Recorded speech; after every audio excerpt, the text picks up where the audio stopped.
Happy New Year. Wow. Happy New Year, Happy New gentlemen. Year. Happy New Year. 2021. Well, Wow, wow, wow. maybe Good, Happy good to see you New Year. all. That's true. It may Good to see be you it may guys. be 2021, but it feels like 2020 a little bit, don't it? Yeah, I was telling somebody the other day, man, it feels like 2020 turned 21. Is able to go to the club now, is able to drink, is able to, and it's acting like it's just turned 21. My goodness. Yeah, they went all out. They didn't hold back at all. 2021 went buck wild already, right out the gate. My goodness. Telling me. Oh, what a week. I mean, this week, and no one is hearing this for the first time. This week, Capitol Hill. My goodness. In all my life, I would never imagine that something like this would happen on Capitol Hill. My goodness, our prayers definitely go out to the families that were impacted. Definitely, the officer that died, and some other people that died as well. But Yeah. we are in a strange time. And let me just say this: there's a great difference, and already, between the security on June the 1st and the security on January the 6th. Oh yeah. Oh yeah. And it just represents a broken system, a system that is flawed, and maybe we ought to do a show about that. Yeah, some would say it's not a broken system. That's the design of the system. That's how what the system was from the beginning. So it's not Yeah. broken. It's working just fine. You know. Yeah, we have Yeah, members yeah. who are We need to. joining us. I'm game. I'm interested in having that conversation. Yeah. We have members who are joining us who are of the begin feeling that, hey, this is the end of what we've been talking about all these years. Yeah. We're coming to the end. Yeah, well, listen, hey, if you are joining us today, we want to welcome you. Those of you that are on Facebook, those of you that are on YouTube, we want to say thank you so much for joining us. And as we always do at the very beginning, we need you to do something for us right out of the gate. We need you to help us hit that share button. If you're on Facebook, just hit that button that says share it to your favorite group, share it with a friend, tag somebody, because you don't want to miss this conversation today, as we are going to be digging deep into something that really involves and engages who is part of the family of faith. So if you've got somebody that you think needs to be a part of this conversation, go ahead and tag them, invite them. If you're on YouTube, go ahead and copy and share that link. Also, if you're on YouTube, you want to not just copy and share the link, you want to go ahead and subscribe to the channel, and then make sure you hit that little bell. The bell is going to give you notice anytime that Pastor's Roundtable goes live or puts up any new content on the YouTube channel. So you will never be in a position to miss anything going on here at the PRT. So do that. We appreciate you doing that and sharing that with some friends. So, gentlemen, what's on the table today? Well, today we have. I'm hearing a little echo on my side, so I'm not sure what I need to do to reduce that. But we are going to make some adjustments here. I don't know if y'all are hearing the echo. I don't hear an echo with you. Okay. Are you hearing All it when right, I'm do speaking? you hear an echo here? I'm hearing it by you. Yes. Yeah, it's a little bit of an echo. It's not much though. Yeah. But we'll work through it as always. We'll work through it as always. Again, thank you. Season 2 struggle. So as we met a couple of weeks ago, we looked at where we want to go, especially in 2021. And in 2021, we decided that we wanted to begin the process of looking at where our members are in this COVID mindset. Where our members are in this COVID mindset. And so we are just excited to be a part of this discussion today as we look at how we engage our members during the pandemic, how we engage our members during the pandemic. Are we still hearing that echo? Yeah, they say it me, so I'm trying to make the adjustment. That's interesting because we're not hearing I'm not hearing that. Are you Oh, hearing it I now? just heard an echo just now, though. Hey, listen, I'm hearing the echo from your side now. Yeah. All right, let's see if we can work this thing. Technology, boy, I tell you. All right, Eddie, how is this sounding now? Is it any better? Any better? Any better? We do hear the echo. They still hearing the echo. Lulu says we hear an echo. So, Roger, you might have, if your sound is coming, well, no. Oh, okay. Carolyn Edwards Marcel says that it's better. It's better. All right. Let me see. Better. Is it even better now? There we go. Okay. Jennifer says that it is better as well. Okay. Okay. Okay, but now, you hear echo on my side as well? There is a gobbledness on it. Let me see if I can talk now. Testing 1, 2, 3. Do you still hear an echo on my side?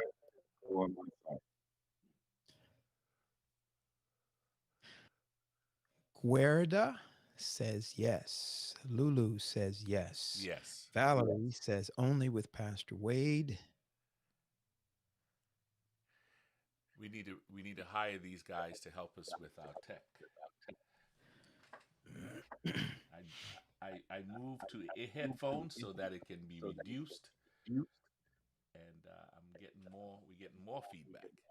How is it any better now that I kind of backed off a little bit and came a little closer? Well, I want to get into this conversation, and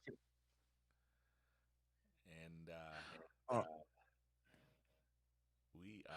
All right. Well, let's do this. Let's ask our audience because apparently they're hearing something at least differently than I'm hearing, because I wasn't really hearing much of an echo. But if you guys would just periodically just let us know if it is still there or if it goes away. Occasionally, these things have happened to us, and at time, without us doing anything, it's just gone away on its own. But if you would just from time to time just let us know if it's still there, then it'll give us an opportunity to at least try to maybe do some other things. Okay. Listen, we want to talk about engaging our membership. Excuse me. During COVID, the pandemic, the problem is that we pivoted into an area where a lot of us are not sure about. We pivoted into an area where some were venturing before and some were not. And so we want to spend some time today talking a little bit about that. And we're going to introduce our guest at this time. So I guess my question is, who do we have at the table today? Dr. Henry, you want to take a stab at that? I'm going to say what I know. Listen, Pastor Paul Graham is our guest today. We are excited to have Pastor Graham with us today. Many of you have known him from seeing him all over the internet. We did a social media influencers program at the beginning in season 1. Pastor Graham was a part of that. He has for several years been the pastor of the RPC. That's what I don't know if I can call it the street name, but that's it. People know it as RPC, the Restoration and Praise Center there in Maryland. He has just recently, within the, what is it, Paul, in 3 months, 4 months? 3 months. 3 months. 3 months taken on a new assignment, and we're going to give him just a few about 38.9 seconds to tell us just a little bit about the new assignment, how it's settling in, how it feels, and just to let everybody, because I don't know if everybody knows that yet, Paul. I know there are a lot of folk that know it, but that new assignment, talk to us. What is it? Where is it? And how's it feeling so far? Wow. Just 2 months ago, almost 2 months ago, October, had the opportunity, 3 months, I had the opportunity of accepting a call to be the, as we would say, the ministerial director, but of the North area, of the area. Well, it's an associate of pastoral ministries for Potomac Conference. And it's been a little bit different, not pastoring, but to be able to coach pastors, to hire, to be a part of, growing pastors. So it's been really, it's not challenging in that sense, like problematic or anything of that nature, but it is challenging when it comes to doing new things, taking the pastors to a next level. And so it has definitely been a change, but I believe like there's good trouble, there's good change. All right. He said it's not challenging yet. So all of you that are in the North area there, those of you that are having issues and gripes with your pastors, Pastor Graham's number is 301. Oh my goodness, my goodness. Make it more challenging, more challenging. Listen, that's exciting, man. We are excited for you, and as you take on this new mantle, we just want you to know here at Pastors Roundtable, we are lifting you up and wishing you well, and we are excited for what God has in store for you in the future in this role. Thank you. All right, you guys ready to jump in? Hey, let's make it happen. Let's have a word of prayer. Jump right in. There we go. Listen. Can I set it just a little bit more, Raj? Sure. This idea of members being involved. Here's the Pastors Roundtable. People hear the term Pastors Roundtable, and they think a lot of stuff we're going to be talking about is going to be focused on pastors and what pastors can do to move ministry forward, et cetera. And that's a great topic, and we do spend some time on that. But here's where it impacts everybody. Everybody is called to the ministry, and we believe the New Testament model of the priesthood of all believers in that sense. And so one of the things that we have found is that, and I'll share my experience one more time. When we first started this, the very first weekend right out of the gate that we were not having church in Fort Lauderdale, I did Friday night Vespers. I fired up my eCam and Zoom and all that stuff. And I did, Pastor Graham, the opening prayer. I lifted the offering. I welcomed folk. I did the message, and I did the benediction on Sabbath morning, Sabbath school. Pastor Paul was the superintendent. Pastor Paul welcomed folk. He ushered folk in. He sat them down. I brought people virtual bottles of water. I preached the sermon. I did all of that stuff. I did first weekend. I did everything because I did not feel that my members were not accustomed to the virtual space. They barely knew how to get onto Zoom and to, all of those things. And it bothered me so much that I'm saying, wow, if it's just me and the technology team that is doing everything that can be done, what is everybody else going to do right now? Have we relegated them to simply be spectators in this virtual space, in this ministry, in this pandemic where people are quarantined? Or is there something else that the rest of our people who aren't the tech team, who aren't the pastor, who aren't singing special music or whatnot, is there stuff for them to do? And so that's part of where we got to this discussion today, is that and we got to explore that. Is there ministry that can go forward for the rest of the people who aren't necessarily engaged in producing or participating in the worship pieces that we do in the virtual space? So I'm excited to hop into this and see what you were seeing, Pastor Graham. And I know we don't have a lot of guests today, so I'm actually interested in hearing from both Pastor Wade and Pastor Henry today to see what you guys have experienced. So Pastor Henry, let's go ahead and jump in and see where we land. You're muted, Elder. You're muted. Oh, we don't hear you, Doc.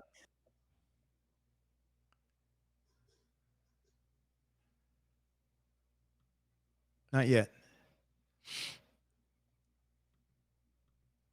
Okay, let's go ahead and get this started while he works on that. Let's get this first question out there. So it might be a little bit elementary, Pastor Graham, but how important do you think it is for members to be personally, individually engaged in ministry right now, as opposed to just sitting back and watching when RPC goes live? You know, you sit down, you grab a glass of Kool-Aid, you put on your fuzzy slippers and your curlers and your hat, and is there a way for them to be personally engaged in ministry right now when many of us are still at home?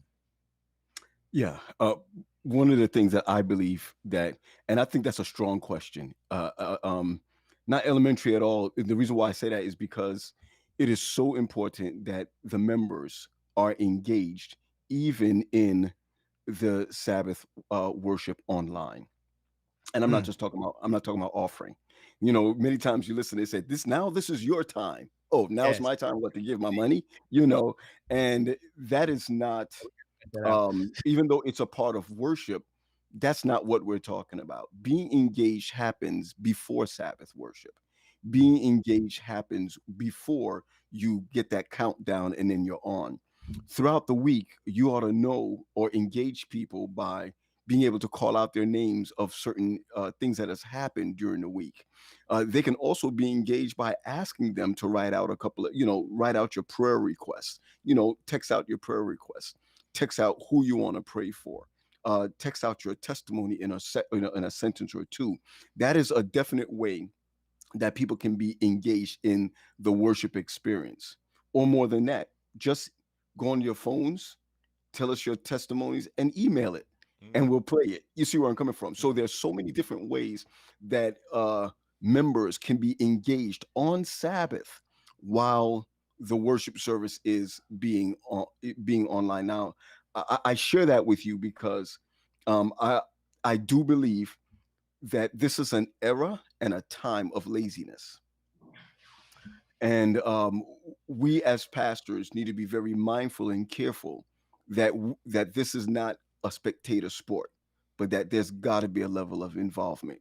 So more things can be done, which I'm hoping that we can get deeper into as we move forward. Yeah, I just to piggyback on that, especially if you've been around Adventism for a while, it is something where members are engaged. There are members that are engaged even before the pandemic. Members were engaged in gathering. Remember those days? Oh yeah. Engaged in gathering. We were engaged in going door to door, colportering. We were engaged in sharing the gospel in so many ways. Nowadays, before the pandemic, the youth rose up and became more involved in quote unquote compassion ministry, and they were engaged in that way. And so there was a lot of engagement happening, and then the pandemic happened. Did those engaged people just disappear? I want to share this with you, Pastor Raj. One of the issues that I have is that we as pastors need to remember who has been engaged all along and deploy them. One of the things that we are as pastors, we're captains of the ship, and we shouldn't be ashamed of saying that we're captains of the ship. We should not be ashamed to say, that this is the direction that we're going into without the crew. You understand where I'm coming from? And I think so what has happened so often in our ministries is that we spend a lot of time taking votes from people who were never engaged. You see where I'm coming from? And so when things like this happen, you end up speaking for those that the pandemic has become a time of convenience. You see where I'm coming from? And then the whole church then sides with the outcome of convenience more than the outcome of worship or involvement. So I love what you said, man. We've been doing this a long time ago, but these, especially these millennials want to get work done. They want to do things, but then I realize that what we don't do as pastors, what we ought to do, is still deploy, man. Get everyone going. If someone was doing family life ministries, you got to get on them. Hey, what can we do during this time? Youth, what can we do during this time? Going to the different auxiliaries to keep them engaged and to put them in the forefront of ministry. They don't always have to hear from us, every Sabbath. They need to hear from our auxiliaries. Hey, listen, can we? So we keep throwing this word around, and I want to make sure if maybe it might need a little bit of more depth and breadth when we say engage. There are some people who show up to church and they say, I mean, they log into the Zoom or they pull up the YouTube channel and they say, "Look, I'm here. That means I'm engaged. I watched the program. Don't what more do you want from me?"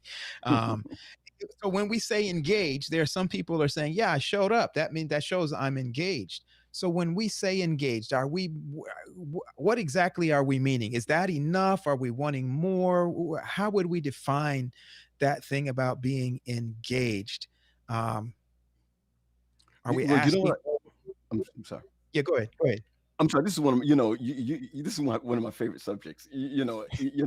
So I'm biting and chomping at the bits. I know we end at a certain time, but I can keep going on this. There is a gentleman named Jared who was one of my associate pastors. He was supposed to speak only on first Sabbaths. Okay, what he did is what I believe needs to be happening now. Is that although he's not pastoring a church right now, he has a wonderful ministry that we pushed off called Water for the Thirsty. In this, what he always did, which I bit off of straight off, was that he would send out what he's speaking about, and those who want to download it can download it so that when he's speaking about it, you can follow it. You can print it out and follow it. You see where I'm coming from? Mhm. And so I think that in this time, maybe once a month, Dion, once a month, Pastor Paul, guys who are pastoring churches can move from the norm of preaching and get into teaching where everyone can be involved by, hey, everyone, pick up your pens, pick up your paper, pick up your papers. We're going to go through this together. Let's look at these 10 points and let's do this together. That is the way that you can engage your church. You see where I'm coming from? And another way of engaging your church is also, if you're going to be doing a Zoom, let's take some things out of the hand of the elders, put it in the hands of the pew members, where it's the pew members that are reading the scripture. It's the family that's sitting there that's doing the special music and not having to pay for someone to do it. Y'all ain't hearing me yet. You know what I'm saying? I Listen, mean, I'm sorry. I'm hearing you, but I'm having a problem because that ain't church, man. That's not what I was. That's not what I was told. Yeah. Church is not that. Well, I like that because you're challenging everyone at this point with that, Doc. That what was church before was probably not church. Mm. Ooh, Probably ooh, what ooh. we're doing now is church. Wow. You see where I'm coming from? And so, I think God has turned the tables in such a way that when we get back to congregational worship, that it will look a lot like the New Testament and not a lot like Catholicism. Mm. Whoa. Boom. You And said. you word on us. I'm sorry. No. Don't be sorry, man. Can't be Okay. sorry for the truth. Okay. And I love, my brother teased me the other day. Pat teased me the other day because I kept saying our, we, us, as it related to Restoration Praise Center. There's so many people that are doing so many great things, but we don't know about it because they still have a club-like mentality where the Zoom is only for them. You see where I'm coming Oh, from? wow. And so I do believe that anyone who's doing worship in a Zoom should have their Zoom put out there so that people can be comfortable in which service they can engage in. You see where I'm coming from? And so many times we look at church as the opening song, the I'm gonna put it this way: the offering, the tithe, the children's story. I declare to you right now, if you have something for the children on Tuesdays and Thursday, you don't need a children's story. Wow. There's I'm another telling you, shot. you don't. You don't need a children's story. If you, what our church needs right now on a given Sabbath is that preached word it's that testimony time, and we do congregational singing, hymn so and so, and while it's playing, you sing it where you are or ponder the words where you are. But a lot of the things that we do in church, we add on so that you can get the feel of church when you really don't need to do that. The most important thing about engagement is not Sabbath. It's still throughout the week. Wow. It's still throughout the week. Can I throw this in here, Roger, and Paul? I remember pastoring at a church, and we did like a special weekend, and that special weekend it was a special format for the day. And there was no children's story, children's thing in that film, but it was intended just to be for that day.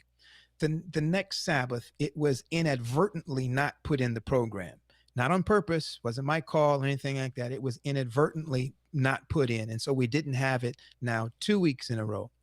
Third week came along. Nobody was prepared to do it or to teach it. So it didn't happen the third week. And now we get to the fourth week. Pastor Paul hates children. He doesn't like the children of the church. I'm leaving, going somewhere else because children's story has to be a part of the church, and the pastor doesn't like children. And I'm like, whoa, whoa, whoa, whoa, whoa. That idea of set liturgies that we have being the thing that defines who we are and what we do. Yeah, there's a whole lot of issue with that in so many of our churches, that if it doesn't hit every tick, every mark that we've been doing at the time, at the place, and the way since 1956, then it ain't church. And those are some things that have stymied and hurt us so bad along the way, because while the people who have been in the church since 1956, it bothers them and it misses them. But the rest of the people that we are trying to get into the church, they don't care. Hey, listen, my niece this morning, we did communion at my old church, Raj, at Bethel, where I grew up, Raj, where you pastored for some time, Raj. And my niece was there with us. I left my house and went down to my mother-in-law's home, who just moved here, and we were doing communion. It was very special. But right after, she got up and she said, my niece, I think she's 20. She said, can I be excused? My church is starting right now. I'm like, wait a second. What are you talking about? Your church is starting right now. Which church are you talking about? And she's like, well, since the pandemic and Trey Hayden's son, Pastor Hayden's son, who's at Oakwood, started a fellowship online. And if my niece says to me around the communion table when she's finished, I need to go to my church right now, then can you imagine the words that she used? That she's got to go to her church, which is not under a conference, that is not in a building, that is not in she defined church. And if I'm and when she defined church, she defined it in the mindset of, I'm fellowshipping, I'm going to get a word, I'm going to see people online, and I ended my week this way, and I'm starting my week this way. And I was just like, okay, she defined church just now. And I think it's really important that that we recognize what people are looking for and what God expects from us. I like what you said, Pastor Paul. I love it what you said, that these people from the 50s and 60s, they want things to be the same way. Hey, man, the devil is trying to sift us like wheat. And so in this pandemic, there's a sifting taking place. And I believe that God is waiting to see what happens when the church doors are open and our hearts may not be. Wow. Let me ask you a question, Paul. Let me ask you a question, Paul. Yes, and I'm still trying to work through this echo thing on my side. Hopefully, you sound good to us. You sound good to great. us. You're good. You're good. I think you fixed it. Good. All right. Well, hopefully. But listen, during this COVID-19, right? I mean, we're doing ministry differently. Some ministries, I mean, the whole roster that we have, nominating committee meets, and then there's a whole lot of positions that people want you to fill, but some positions are not really relevant. In your experience, and I'm not going to ask you to call out some positions that are not really relevant now, but did you see that there's some positions that we had or that we have in our church manual that really during COVID-19 and it really didn't have any relevance, like they need to do something different so that ministry can still happen, but they can't do it the same way? Rod, you made a comment, and then I'm going to go back to what you said, Pastor Henry. You made a comment that there's certain things, and I'm not going to be ashamed of saying this, that I was doing things differently. It's okay to say this, that I was doing things differently so that when the pandemic came, we knew exactly where we were going. And I'm sharing this with you simply because there's a guy that pastored with me who is now the interim pastor at Restoration. His name is Kelvin Mitchell. Kelvin Mitchell, when I came up with this idea, he's the one that put this whole thing in place. There is no church at Restoration. There are no offices or ministries that we had in there just because we've been doing it. Other churches have been doing it. If you're not relevant, you're not used. Or you understand where I'm coming from? And what he would do is to make sure that if the sports ministry is not up to par, then you're not going to be on this year.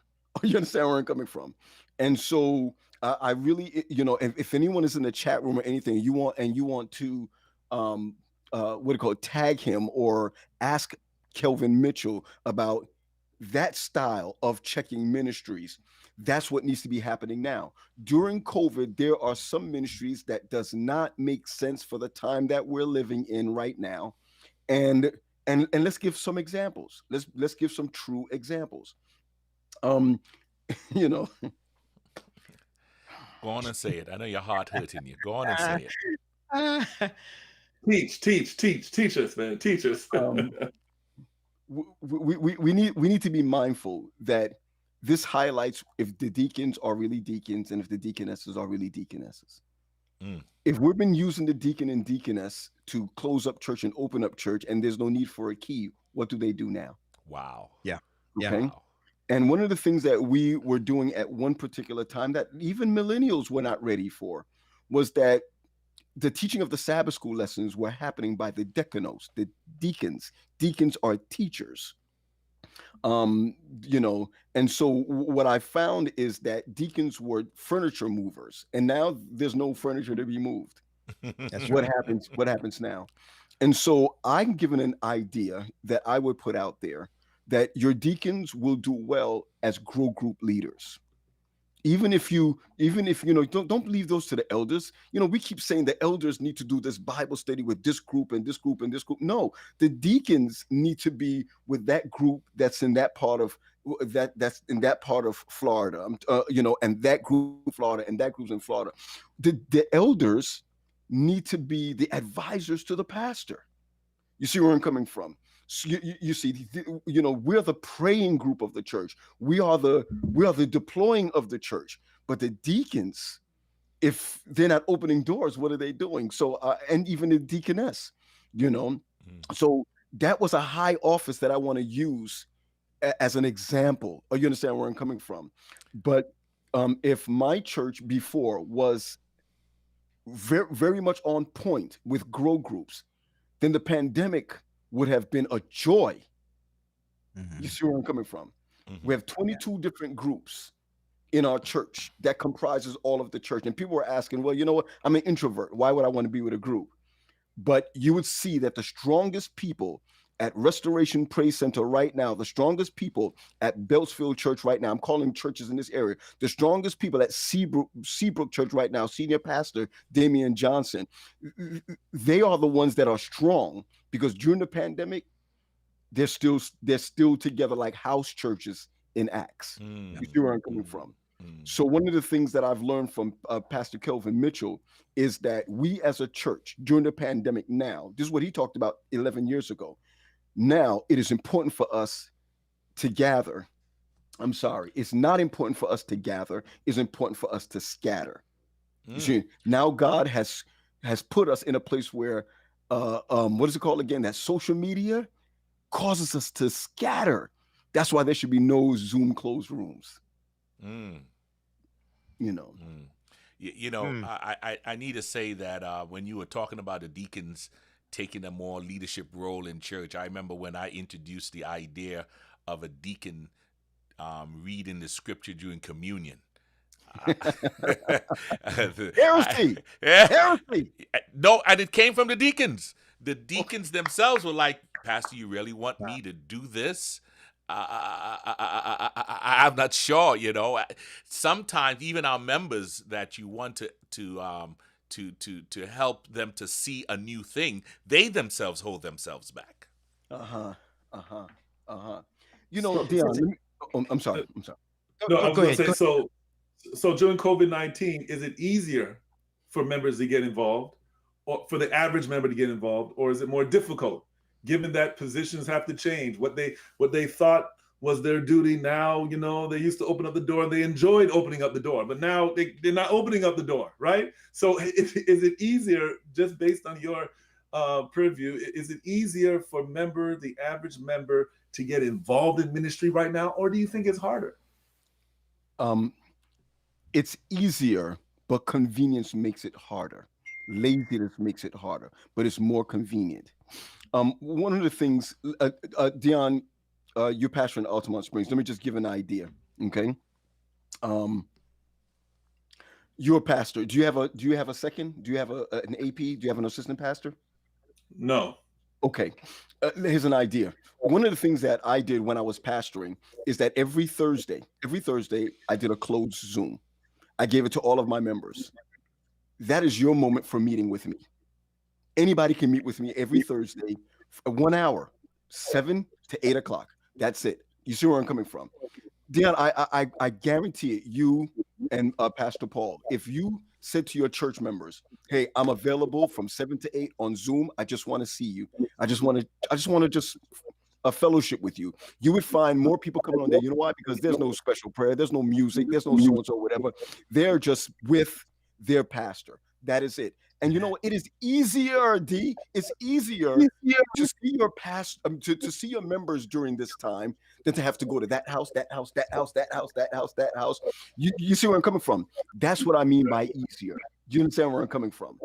Now look at your members. It is easier for your members to do something. Every church, Pastor Paul, what's the name of your church, if you don't mind? New Hope. Okay. If New Hope has an email, there should be an email that says missing at New Hope. Mm. Okay. Every church ought to have this, so that if you as a member have not seen someone, have not heard from them or whatever, you just put their names in, send it to the elders or send it to the ministry leaders that says missing at New Hope, that so and so, whatever. And it will go to all your people to say, I need to get in touch with this person. I need to get in touch with that person. Everyone has an opportunity to do some type of work, some type of something, which is safe during this time. That's just an example. You see where I'm coming from?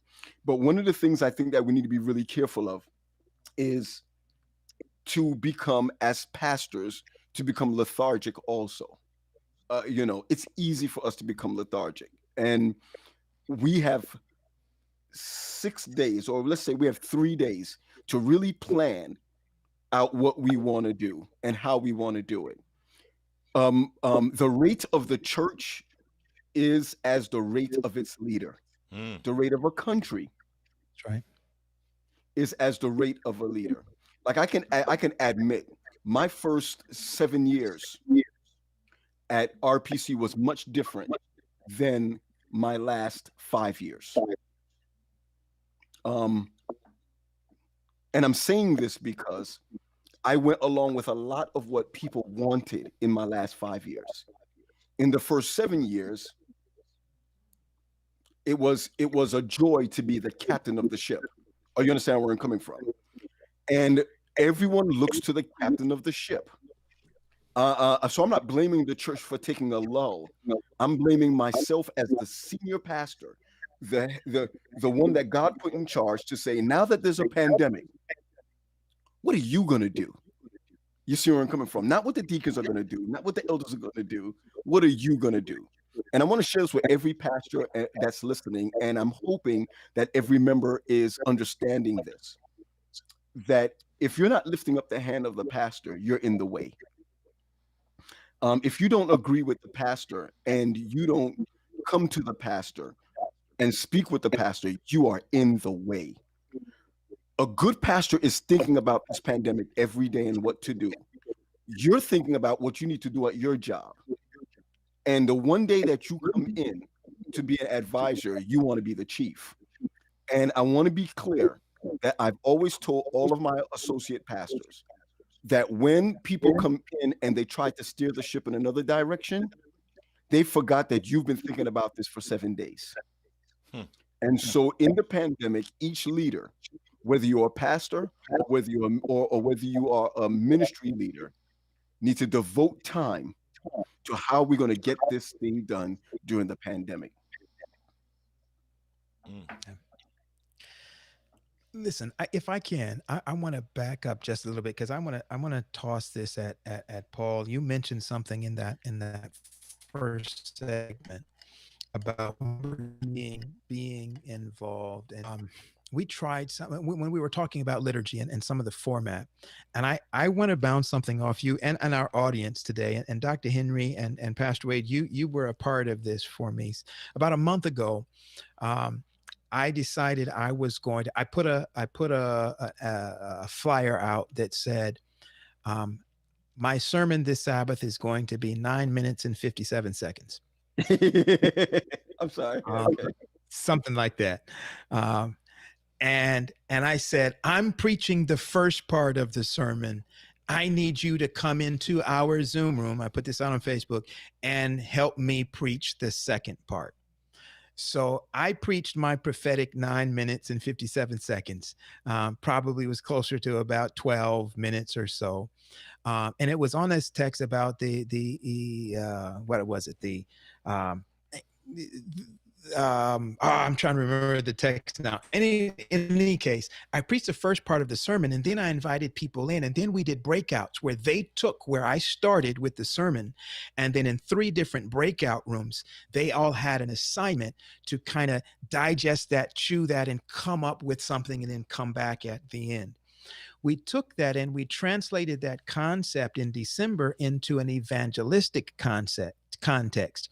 Initially, that was just used with my church, but now in an evangelistic series, I had speakers. We had the speakers come in during the Christmas season, the Christmas week, and they were to preach for about 20 minutes. After 20 minutes, I had a panel of pastors that for about 4 or 5 minutes, we kind of dissected that sermon again, and then we put those pastors facilitating different breakout rooms where the people could now come in and digest that theological doctrinal topic just a little bit more.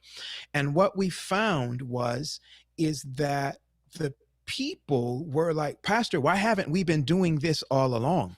This is stuff that we could have been doing from the beginning." And I know Dr. Henry and Pastor Wade, you guys facilitated that first night with me. And I'm curious, when we talk about member involvement and engagement, what was your takeaway from that? And Pastor Graham, what's your take on that concept? I would quickly say that the takeaway was a good takeaway. It seemed as if the sermon came right into the pew, and the members, we were able to dissect it. We were able to take the piece that was juicy, and we chewed on it some more, and it became like we owned it, and I thought it was a great concept. I have to be honest, when I first listened to it, my conservative church side is like, "Well, that's not church. That's not how it's supposed to be." But I have to be honest with you, COVID has pushed me that kind of engagement does have merit and does bring us closer to a New Testament model. Yeah, I definitely agree with Raj, that is pushing us. When you did that, Pastor Paul, and we went to those breakout rooms, I discovered that we were actually bringing, watch this, Sabbath lunch, because it's Sabbath lunch, they talk about our sermons sometimes, right? Whether it was good or whether it was bad, they're talking about. So we were bringing Sabbath lunch every night when you were doing that revival, and to get people to get more into the word, more into the sermon, and deviate a little bit and go into more of those scriptures. It was really a good Bible stuff. It's kind of like you're preaching, you have somebody preach, and then after the sermon, you're like, okay, listen, let's talk about this. Let's have a Bible study. And we're opening up. So I think it was really engaging. In fact, that inspired me, because that's something that I want to do in my church as well, where we have these, we have breakout rooms, we, do different things with it, but to have that aspect to go deeper into the word and then to come back together, I think is phenomenal. I think COVID-19, as you said, Pastor Wade, it has pushed us. It has pushed us. And I want Pastor Paul a chance to speak, but let me tell you something. It has pushed us financially. Okay. I mean, you have to get, your gear together. And so it has pushed us to collaborate with people. I mean, before in ministry, you would talk to a few folk, talk to a few of your pastoral friends, but now in COVID-19, you're online, you see somebody doing stuff, you call them up, you ask them how they're doing, and you're collaborating in ministry with them. So I think it's making us a bigger community, a community that is helping each other. So that's my takeaway from what you did, Pastor Paul, and just from our dialogue today.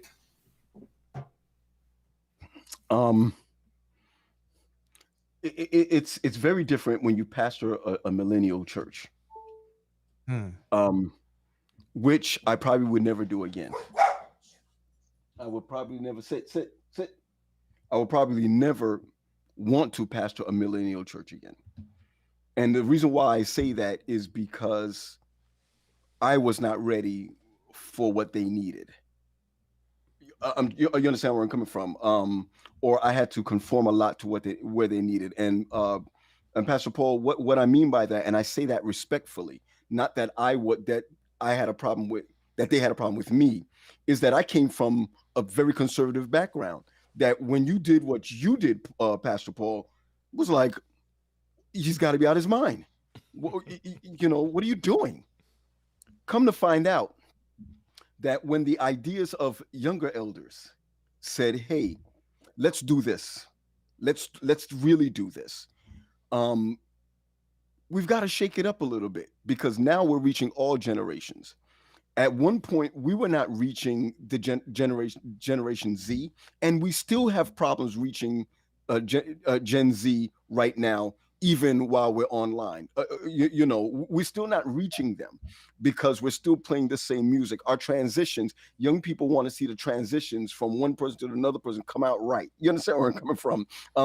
They want something that looks beautiful, that looks a certain way to them. Like, I give an example. Tiffany, who's I will say is my cousin, just said the background of people walking is a bit distracting. Just stay with me. I'm giving you an example. We're talking live right now, right? Tiffany is in her 40s. Okay. I'm just saying she's in her 40s. You're in trouble now. No, I'm just saying. She married my god brother. Just she's a grandmother now too. Okay. So she got a lot of what do you call it again? Anyhow, she got a lot of anyhow. So she said it's a little bit distracting. Now, when I looked at it, and I was like, okay. But my kid would look at this and be like, yeah, that's hot right there. Oh, you understand where I'm coming from? I'm just being straight with you. My niece would be like, yo, I can dig this. I like the way this is done, so and so, whatever, while we think it's busy. Oh, you understand where I'm coming from? Let me tell you why. Because for us, church can't be busy.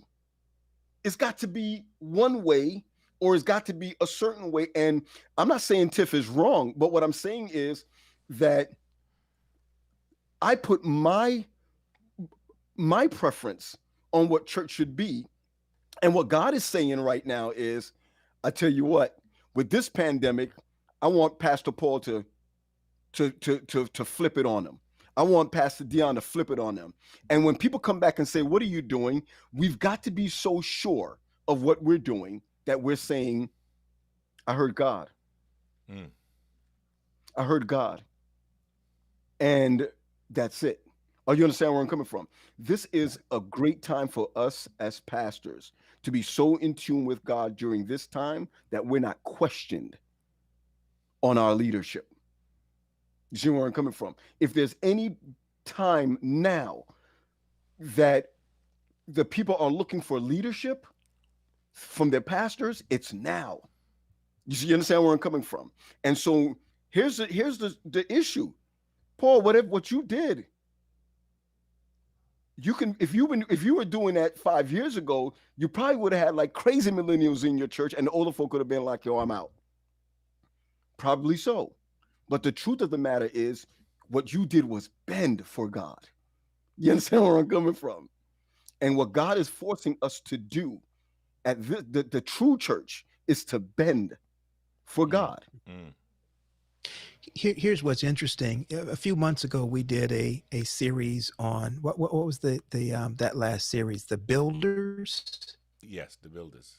We did a generation series, and when we to that builder generation, that they came on here in Pastors Roundtable, and they told us, they said, look, some of the same stuff that is boring the heck out of our millennials is boring the heck out of us too. That we come to church. Herb Doggett said, we come to church and drive home and ask, what were we doing there? Why did we even show up today? It was a great sermon. It wasn't, bad theology, but in the end, it was just kind of frustrating in terms of what difference did it make? What transformation took place? How is that going to impact my week or anybody else that was there? And I'll admit, I was scared to do that format there. But here's what I wanted to is that it was my builders that were the ones saying, Pastor, this was great. Pastor, we should do this more often. What about my millennials? How do I reach them? Because maybe this wasn't even that enough for them. But yeah, it's the engaging part for our members. And I guess I'm also wondering, as for how does that engage even seekers for in an evangelistic context, somebody who's not a part of the church. Typically what we do is we create events for them to come, sit, watch, listen, and either respond to the appeal or go home. And there's no there's no intentional relational element outside of potluck, if we even have that, for people to really get in and to get to know each other. And for me, there are some of these elements that whether or not people get the doctrinal point or not, that's secondary to the relational aspect that takes place when people are in small groups and they get to know each other and get to build some relationships that can exist beyond the event. Can I offer a suggestion? Please. There are great movies or even like a 10-15 minute show that you can put on. It doesn't even have to be spiritual. Imagine you're watching a sitcom and you saw something spiritual in it and you sent it to your church to watch on YouTube. But that will be your discussion for Wednesday night prayer meeting, or on Thursday we're meeting after pastor's time, and or what have you. This is what helps our generation today. It's bridging the gap between reality and spirituality. And like I give an example. I was watching something that called Bridgerton that was on Netflix. I saw it because everybody was talking about it online, and I don't usually binge watch or anything, so I took maybe a week to watch it. I'm not saying people should watch it because even though it's a great plot, there's a lot of sexual scenes in it, but amazingly between husband and wife. So if you want to be married and watch it, I get it, but it's between husband and wife. I just want to stay with me. As I watched it, I felt that I was learning so much about love. and the plot, and there was no killing and this, that involved. It was a love story. Do you understand where I'm coming from? But someone wrote on my page and basically said, that's not something you should be watching because it's soft porn. Now, they told me this after I saw the first episode. So I didn't even get to the fifth or sixth episode yet when they started making love. So I was just like, are you kidding me? Are you understand? You understand where I'm coming from? And it made me say, wow, you took something that I put out there and you stepped on it before asking me how did I feel about it. Oh, you understand where I'm coming from? I feel that a lot of times our Z's and our millennials are stepping into something like church, Bridgerton, like watching this thing, but we hit them our conservatism, or I would say the things that we like, and we kill the very prospects of them learning more or them going deeper into it. What I'm saying is that if I had listened to the person, I would not have gone deeper in watching the other parts of the series. And we have to plan for generational Z's and millennials to be more active, such as if this did not work, and I'm going to be very open about this. I said every fourth Sabbath, the youth should be taking over all of the online worship experience. I shouldn't be doing nothing. I should be sitting down and watching this thing. I got kickback from that. Do you understand where I'm coming from? Because it was told to me that the youth wanted to have their own thing. I think that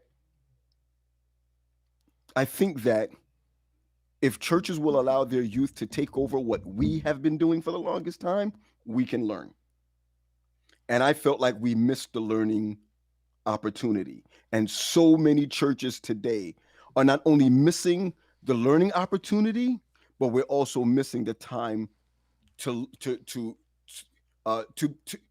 to glean from others. Let them pastor us for that day. You understand where I'm coming from? Yeah. So during COVID, it gives the other generation to lead also and learn. So that's I think segue, Roger, into that next question, which was, and I think we kind of picked it up a little bit there, but what are some of the things that perhaps that we do that keep ministers, that keep members from being involved in ministry? There are some obstacles that we place in front of our people that keep them from having either the desire or the resources to engage ministry. And then what role has COVID had any impact on that? And I know we got three preachers here. I'd throw that from out to any of the three of you.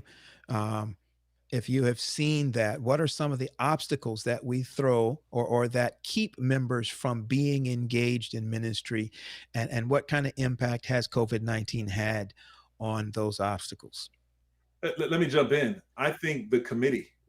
I think sometimes we have these layers, and yes, we do need to have some type of, we need to know what's happening, right? We don't want people just to do stuff and we don't know what's happening, because then if people ask us what's going on and we don't know, then it doesn't sit well. You're the leader, you should know what's happening.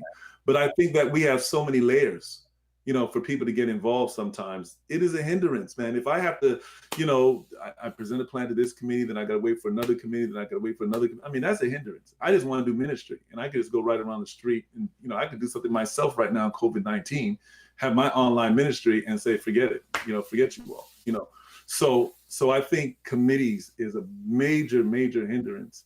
I think one thing is and Pastor Graham, you brought this up earlier, and it was a great point. Laziness. Now, we talk about some of the pastors, right? Time to sit back, that thing. And it's hard to do that now because, we have still goals. We have some things we need to do. So it's kind of harder to be late, but there's still that degree of laziness. But there's also, some people in the pew that are like, look, I'm just, I'm just going to look online when I can, I'm gonna go some other places. And when you have that going on, the lethargic individuals in your church, then it is easy for them, I think, to take a step back and say, hey, listen, and especially if you don't have a plan to call people, if you're not calling people, if you're not connected with folk, then that is another area or obstacle for people to be engaged. Dr. Henry, one of our viewers today, Sophia, she asked this question: what happens when you have not heard from your church leaders in 8 months? Yeah. Mercy. So when you talk about, and I don't want to say that pastors are lazy. I mean, I think pastors are hardworking people, but I think COVID or the pandemic caught them off guard, caught them with their pants down. But yet still, it's been 8 to 9 months now, and at least have pajama pants under. And the reason why I say it, at least, listen, we've been pastors. We've all had our, I'm not going to say low moments. Sometimes in a month's time, there's probably 3, 4 days, 5 days you don't want to do nothing. I mean, I'm just telling you right now that we have that. But the truth of the matter is, we don't want to be caught. And I like that analogy. We don't want to be caught exposed, so to speak. So put some better briefs on. And the reason why I say that is because some of the issues that we have is that we do have lazy pastors. I know this is Pastors Roundtable, but this is also, I've watched you guys many a times when this outlet right here has been a place of accountability. Okay, this show here has been a place of accountability. It is okay to not let the people and our members feel like we don't get tired. We don't have approval addiction. We don't know what to do next. We're human. But I do want to make this clear that many of us as pastors feel a certain way when we see that Dr. Dion's church is pulling 80-something people on a Sabbath on Facebook, and I only have 2 people, only have 3 people. And that makes you kind of feel like whatever I'm doing is not significant because I don't have a lot of people on there. And one of the things that we've got to be very, very careful of is, like, when I look at Oakwood University Church and Pastor Bird is speaking, and he's got like 1,200 people on. And then I'm doing something and I have like 100-something people on. And then I look at another church that I love so dearly, and I look and they have like 8 people on. We're still spreading the message no matter what. But if you have 8 people on because you didn't do your work during the week, that's a problem. Oh, you understand where I'm coming from? If you have 8 people on because you have not put out to non-Christian folks, I'm sorry, non-church going folks, that this is what you're doing, because your folks are not sending texts to others that this is what my pastor is doing. If you notice, Sunday church people, they can have a tiny church. They have a long list of people that are watching. And let me tell you why. Because they're not in competition with anyone.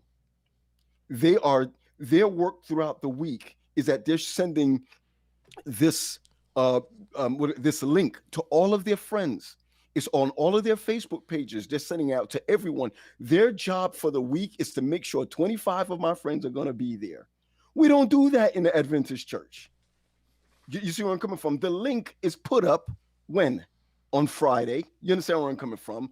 We don't do the pre-work before then. And our members are waiting to do this instead of saying, today, who are my new 25 people, which is easier than calling someone or going door to door. You see where I'm coming from? So I think that if our pastors would push our people to be like Glen Arden Baptist Church, to share. When Dion is speaking at his church, the people at Altamont Springs need to be sharing this with 10, 15 people. There should be more people. That's your pandemic duty. Your pandemic duty is to share what your pastor is talking about. You see where I'm coming from? But we don't put an emphasis on sharing. We put an emphasis on you as a member being there. And that's not the gospel. There's a gospel in sharing the message. Please, if you don't mind, let's take, for instance, Dr. Paul. Let's take for instance, Dr. Dion. every Sabbath, and I'm telling this to everyone who's listening, there's no competition between Anselm Paul's Church and Restoration Praise Center. There should be a flyer going out to say New Hope in Florida and Restoration and Altamont Springs and so-and-so church in Texas, Eastern Standard Time, will be worshiping together. Mm-hmm. Yeah. There's nothing going to get in the way. What's going to get in the way? You're not traveling anywhere. Yep. Can you imagine the amount of people that's going to be in one place? What would happen? Somebody, you put your face up there, then afterwards you just leave time to just chat with everyone, go into a room where everyone's chatting. You might find your husband there. Hey, yeah. Ooh. Ooh, that helped somebody today. Somebody got help today. I like what you said, Pastor Paul. Pandemic duty. My goodness. It's your pandemic duty to share. That will rhyme. I like that. Pandemic duty. There's a sister on right now. I'm going to call her name because I bother her all the time. You know, she's in a certain relationship, and I always bother her. And I say, you know, would you ever get married again? Would you ever so and so again, or whatever? She knows who I'm talking about. This is a person that deals with sex trafficking. One of the things that we keep doing is we need to be relevant. I love what you guys talk about. Is about being relevant, being real. But we as pastors are not resourced. Are you understand where I'm coming from? And when you take people in the membership to come to the forefront to talk about certain things, it puts your ministry on a pedestal because it's not about the pastor, it's about the people. And I think that in COVID, God is teaching us again for our members to become spiritual leaders. That's what I honestly believe that, you know. What I might do is go back and watch this again and take down notes and just put out an ebook or something, you know. Yeah, this is good stuff. Yeah. Great. Listen, all right, let's where our time is getting away from us. Let's do this. Number 4. What would you say to those members who say they will support ministry that is happening, but they really aren't interested in being involved? So they'll say, I'll support it, but you go ahead and do all the work. So we're talking about members being involved or being engaged in ministry. Every now and then, everybody who's pastored, everybody who's been a ministry leader, who you've asked somebody to help or to be a part of the team, you've heard something like that. I'll support you, but I don't want to be on the team. I don't want to show up to meetings. I don't want to be involved in the intricacies behind the scenes. What do you say? What do you say to those members who say they'll support it, but they aren't really that interested in being involved?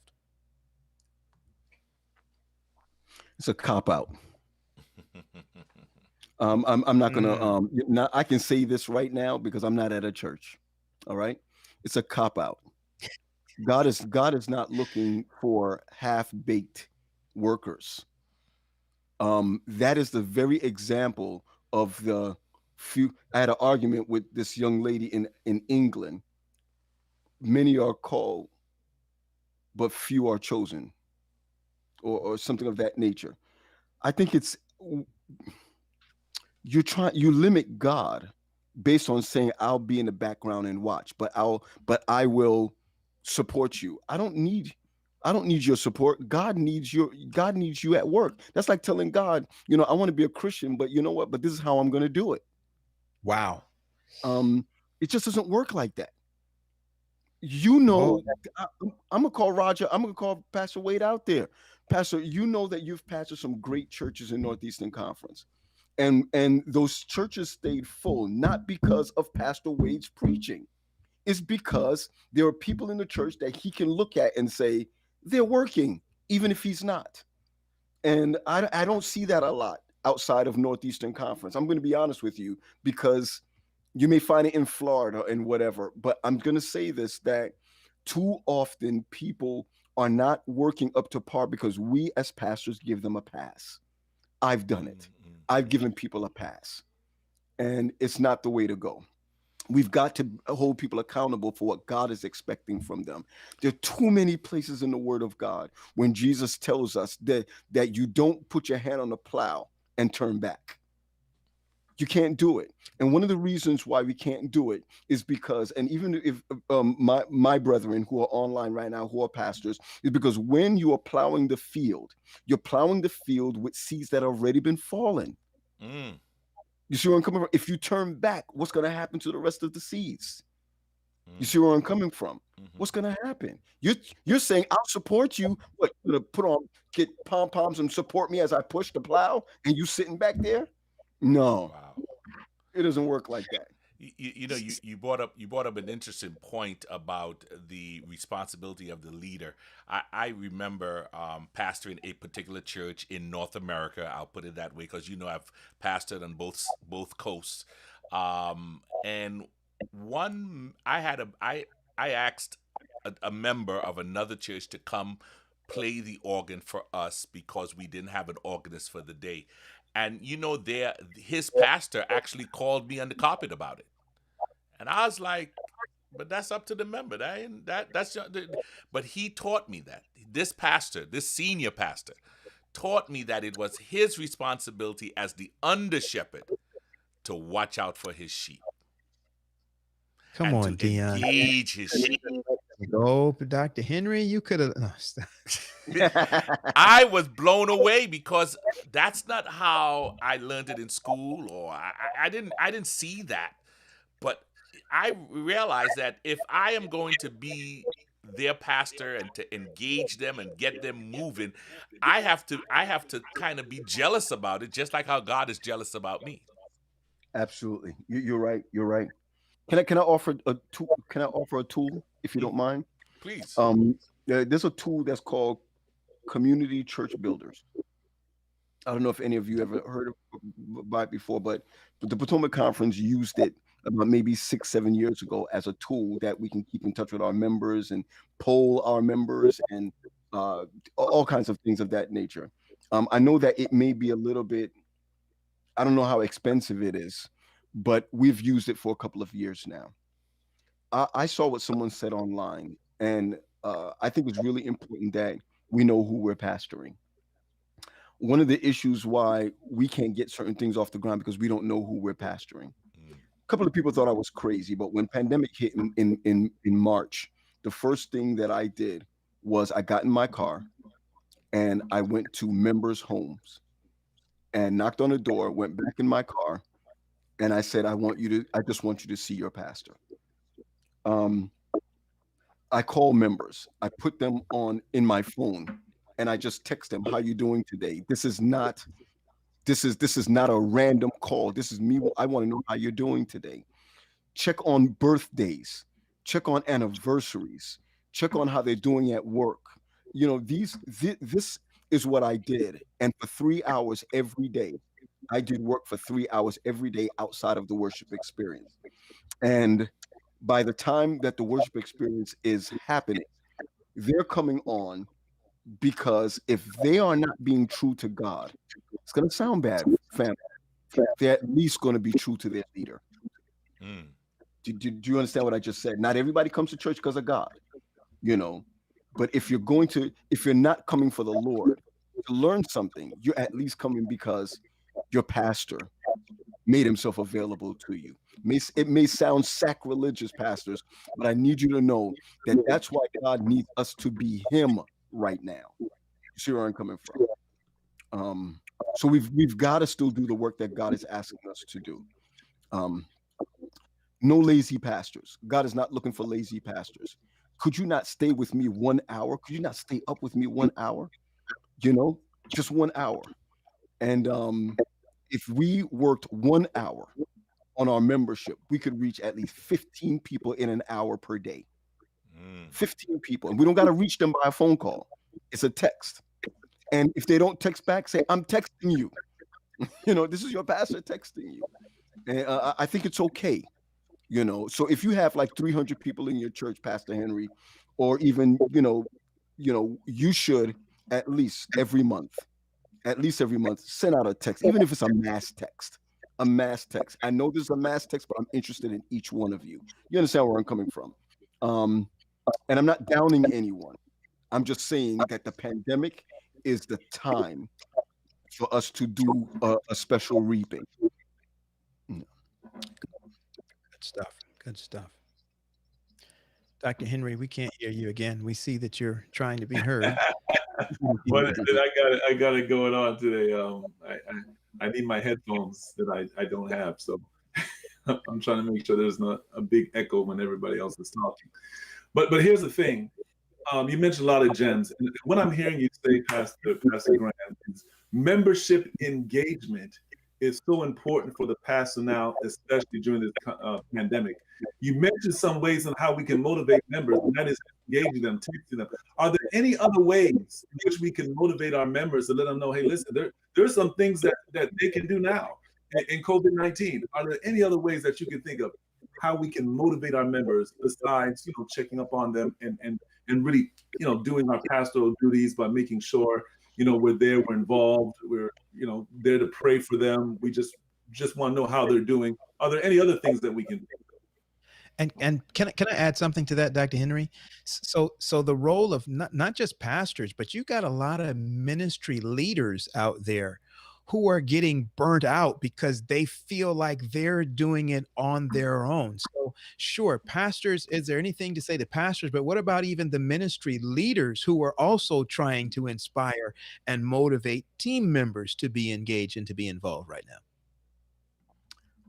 If you did it right during church without the pandemic, you can do it better during the pandemic. There was a young lady that ran our department.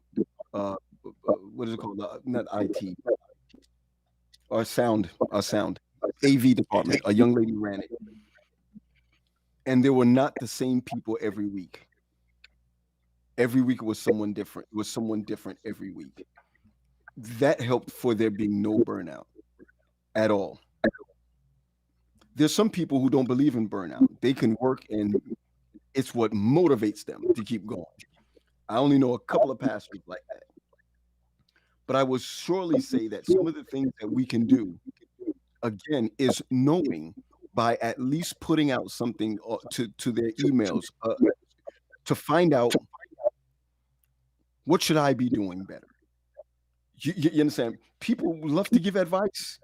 Pastor Dion, I guarantee you send it out to your church. What could I be doing better? You're going to get more of a feedback than you telling them what they should do. And you got to chew the meat and spit out the bones.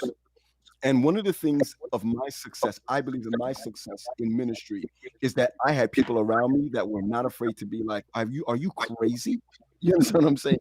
So it is always good for membership involvement to take off when you ask them, how could I do this better? Or what could I do? They want to not just be involved, but they want to be heard. You see where I'm coming from? And once they are heard, they're 100% involved.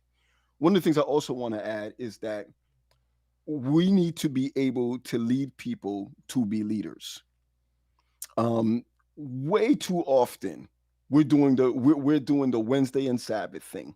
We're still doing that during the pandemic. We don't need to do that during the pandemic. You can have a closed room because, there are programs today that you can use. There's one that's called that I use.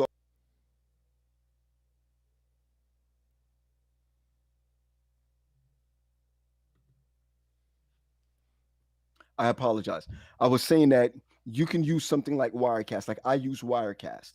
You can play a whole movie in a Zoom and not be and not have what is it called again?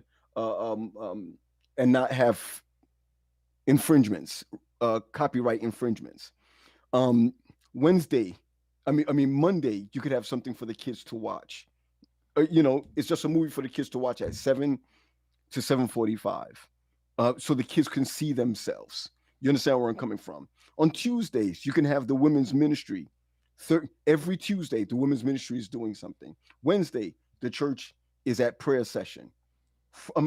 Thursday, it could be the pastor's time. The pastor 7 to 8 o'clock. I'm going to be on. You have any questions? You just want to talk, and then I'll pray with you afterwards. I'm gone 1 hour of your time. Friday, it could be you can find another ministry that somebody else is doing. Put down resources. What we used to do at Restoration was say, listen, if this church is not doing it for you, we used to put out every week what other churches were doing so that you can find something to do. You see where I'm coming from? We don't have time to play, who's better, who's a better pastor, and who's a better so and so, or this, that, and the other. There's no time for competition during the pandemic, not at all. And so I really believe that if we are engaging the people every day, at least an hour every day, we're looking more and more like the of the New Testament church. One beautiful idea that I always wanted to do, but I left already, was like find families that would be willing to do Zoom and eat together. I see some of these millennials doing that. My kid, when she's eating her lunch, her friend is eating her lunch at the same time. They got 6 people on just eating their lunch at that time, just hanging out and talking. We could still have Sabbath dinner like that in the meantime. And I think that'd be beautiful. Grow groups. Dr. Paul, let me just share one more thing with you. Wouldn't it be beautiful if you had, I'm just saying round table. I'm just saying pastors round table. Let's just say community round table. And that same logo, you find it on the lawn of someone's house. And then you find it on the lawn of somebody else's house. And people are walking around your neighborhood. And in that neighborhood, every member of the church has pastors round table on there in their lawn. Like I'm voting for so-and-so. It's in their lawn. And with a website under it, Saturdays, so-and-so. You know how many people would drive by and just write that down and take a picture of it and just be on to find out what this round table is all about? What if the pandemic would cause every Seventh-day Adventist, let me just put it that way, or people in your conference, to have a grow group, and they put that group, you put the grow group, people wonder what grow groups are all about. And when they hit it, they find that this is the one in my neighborhood. You can start a revolution of grow groups, man. Because we're living in a pandemic. Because when it's over, God's going to ask, what did you do with the free and reckoning time that I've given you? Wow.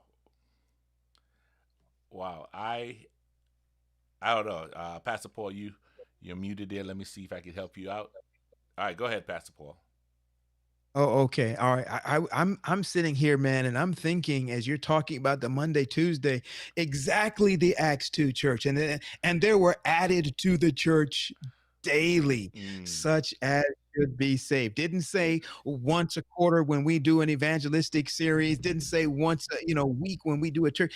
Daily. And that's a formula. That's an idea that just seems so powerful and so accessible right now.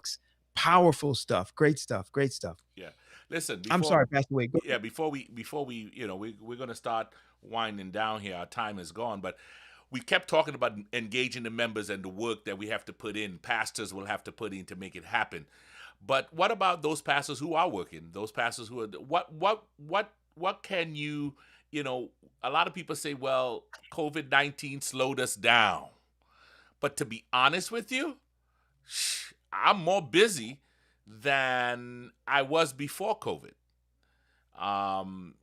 When you're on a Zoom or a live like this, people can get you. They can call you and say, "Hey, can you come?" And you say yes because you don't want to say no because ministry. So you're more busy. I mean, I called you anyway. So what would you say to pastors who are running? What advice can you give to them to help with the balance? I think that during this COVID, it is okay to say, let's not talk about COVID. It's okay to take your rest, respite. Just slow down a little bit. One thing I've recognized in these 3 months, and I want to be very careful because my president is a good man. My ministerial director is a good man. I'm not saying that just to say that, but they would say, why are you stressing yourself like that? Slow it down a little bit. Being in this position, I've spent more time with my kids in the evenings than pastoring. I would like to pastor again someday. But I have to say this, that pastors who are working the way that they're working, remember that your first family is your first church is your family. I mean, come on, Raj. We talk about this time after time again. How I almost lost my family, you know, and didn't realize that that's my family. That's my church first. So, um, God will never give you a calling and allow your calling to not cover your family. So, pastors who are doing the work, uh, pray. They should be in prayer. They should have their families around them. They should take time to relax, sit down with a movie, take care of your health, get checked for your health, because an unhealthy pastor can bring about an unhealthy church. Wow. One thing I do also want to share: don't do the work because we want to be noticed. I used to do that all the time.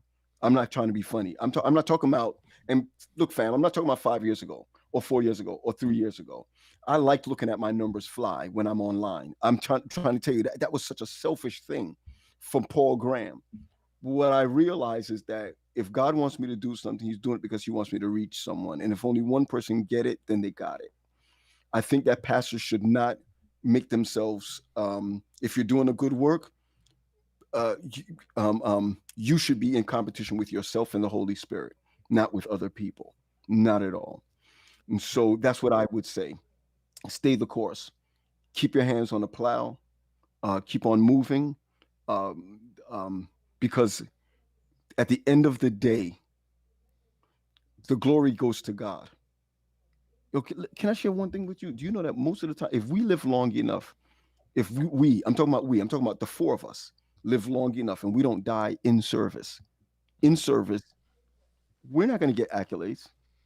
You know how many pastors who've retired that I've seen at their funeral? There's like 40 people at their funeral. You ever notice that? If you notice the guys that retire, they don't have gigantic funerals. They don't. We have to die in service to get that kind of funeral. Wow. Wow. Wow.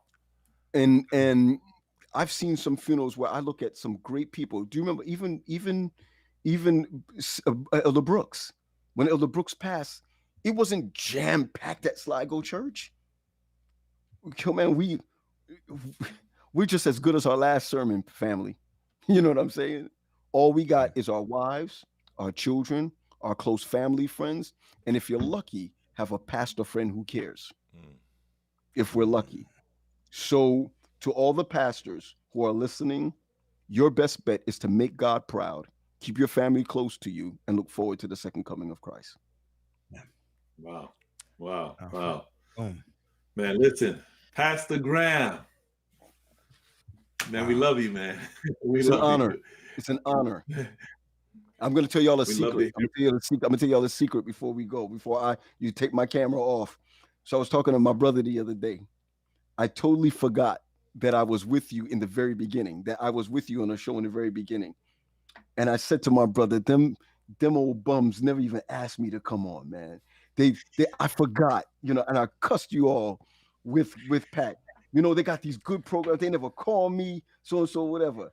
And like the next week, Raj calls and I'm like, oh God, I'm so sorry. I didn't cuss you guys off. Remember, I forgot that you had me on first. You had me on first.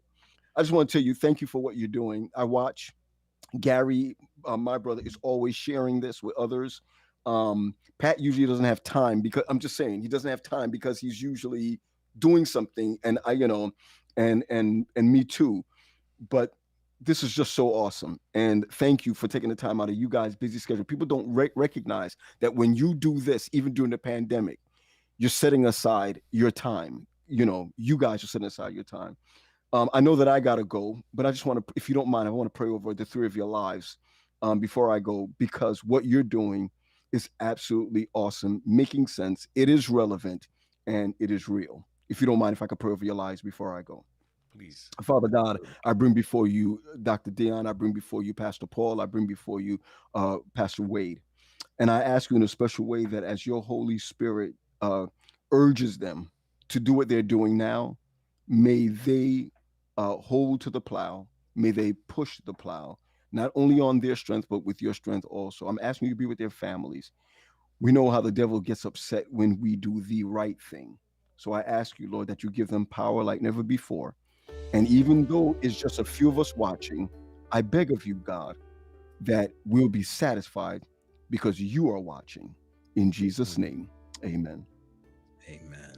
Amen. Elder, it has been a joy and a privilege. Thank you so much for your presence with us today. Thank you for that prayer. And we want you to know that both we here at the Pastors Roundtable and our audience, that we're lifting you up in prayer, particularly as you engage this new ministry, this new assignment that you've taken on. And I think it's been clear to all of us today, the anointing that God has placed on you to do the work that you're doing now. Just from listening to you today, the life and the encouragement that I think that you are breathing into pastors and their homes and their ministries and to laypersons alike. We want you to know that we appreciate you and that we are lifting you up as well. And thank you so very much. God bless. God bless. Amen. Amen. Thank you, Pastor Graham, again, and we'll call you again. Just hold on. We just tapped the top of the iceberg, and we just thank God for your willingness and availability to be with us today. I know a lot of folks are trying to figure out what's next. Where do we go? Where do we take this next? Pastor Henry, any ideas? Where are we going next week? What topic maybe we'll be talking about next week? Listen, man, you better inform me what's going on next week, man. Oh, Lord, sound like someone didn't read the script. Someone didn't read the script, but that's all right. That's all right.